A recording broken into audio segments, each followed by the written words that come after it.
सभी का स्वागत है मेरे YouTube चैनल डिवाइन म्यूज़िक में। आज मैं आपको कोकिला व्रत के विषय में बताऊंगी। कोकिला व्रत अविवाहित लड़कियां रखती हैं जिससे कि उनका विवाह जल्दी हो जाए। आज मैं आपको कोकिला व्रत की कथा सुनाऊंगी। आपको इस साल कोकिला व्रत कब रखा जाएगा, उसका शुभ मुहूर्त, पूजा विधि और किस प्रकार घर में व्रत किया जाता है यह भी बताऊँगी। आप सब ध्यान से सुनिएगा। कोकिला व्रत से जुड़ी कथा का संबंध भगवान शिव एवं माता सती से जुड़ा है। माता सती ने भगवान शिव को प्राप्त करने के लिए लंबे समय तक कठोर तपस्या को करके उन्हें पाया था। कोकिला व्रत कथा का वर्णन शिव पुराण में मिलता है। इस कथा के अनुसार देवी सती ने भगवान को अपने जीवन साथी के रूप में पाया। इस व्रत का प्रारंभ माँ पार्वती के पूर्व जन्म अर्थात सती रूप से हुआ है। देवी सती का जन्म राजा दक्ष की बेटी के रूप में होता है। राजा दक्ष को भगवान शिव अत्यधिक अप्रिय थे। राजा दक्ष एक बार यज्ञ का आयोजन करते हैं। इस यज्ञ में वे सभी लोगों को आमंत्रित करते हैं। ब्रह्मा, विष्णु वे सभी देवी देवताओं को आमंत्रण भेजा जाता है, किंतु भगवान शिव को नहीं बुलाया जाता। ऐसे में जब देवी सती को इस बात का पता चलता है कि उनके पिता दक्ष ने सभी को बुलाया लेकिन अपनी पुत्री को नहीं, तब सती से यह बात सहन न हो पाई। सती ने शिव से आज्ञा मांगी कि वे अपने पिता के यज्ञ में जाना चाहती हैं। शिव ने सती से कहा कि बिना बुलाए जाना उचित नहीं होगा, फिर चाहे वह उनके पिता का ही घर क्यों न हो। सती शिव की बात से सहमत नहीं होती हैं और जिद करके अपने पिता के यज्ञ में चली जाती हैं। वे शिव से हट करके दक्ष के यज्ञ पर जाकर पाती हैं कि उनके पिता ने उन्हें पूर्ण रूप से तिरस्कृत किया है। दक्ष केवल सती का ही नहीं अपितु भगवान शिव का भी अनादर करते हैं और उन्हें अपशब्द कहते हैं। सती अपने पति के इस अपमान को सह नहीं पाती है और उसी यज्ञ की अग्नि में कूद जाती है। सती अपनी देह का त्याग कर देती हैं।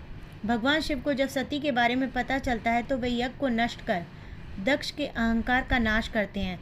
सती की जिद के कारण प्रजापति के यज्ञ में शामिल होने तथा उनकी आज्ञा न मानने के कारण वे देवी सती को भी श्राप देते हैं कि हजारों सालों तक कोयल बनकर नंदन वन में घूमती रहें।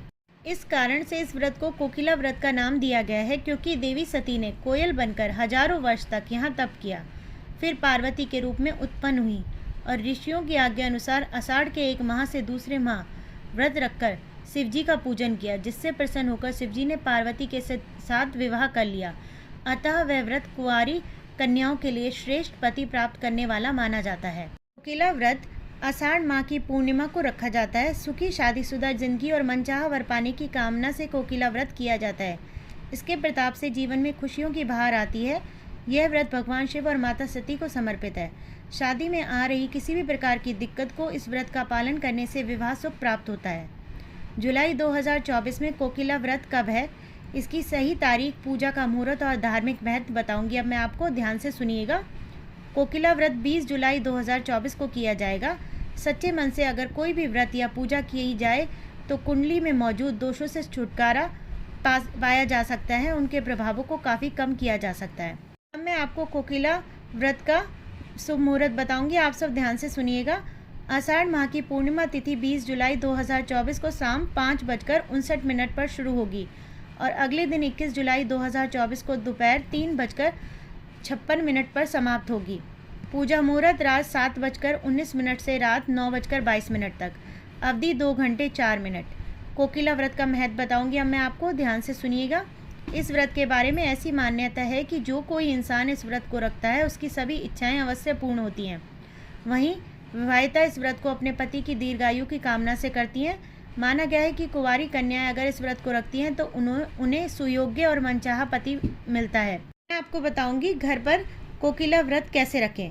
आषाढ़ पूर्णिमा के दिन व्रत रखने वाले व्यक्ति ब्रह्म मुहूर्त में उठें। सबसे पहले स्नान के बाद इस समय भगवान शिव और माँ पार्वती का ध्यान करें। फिर घर की सफाई करें और गंगाजल का घर में ही छिड़काव करें। इसके बाद पानी में गंगाजल मिलाकर स्नान करें और आचमन कर व्रत संकल्प लें। फिर एक लोटे में जल लेकर ब्रह्म मुहूर्त में ही सूर्यदेव को जल अर्पित करें। इसके बाद पूजा घर में चौकी पर लाल रंग का कपड़ा बिछाकर शिव परिवार की प्रतिमा स्थापित करें।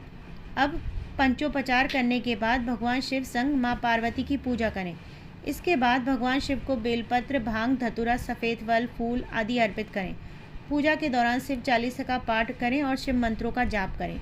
अंत में आरती करें और अपनी मनोकामना शिव परिवार से करें। मनोकामना अनुसार दिन भर उपवास रखें और शाम में पूजा आरती कर फलाहार करना चाहिए। और जिस दिन आपका विवाह हो उस दिन श्रृंगार का सामान और कपड़े मंदिर में भेंट करके आएं और जो भी आपकी इच्छा हो दान करें। धन्यवाद।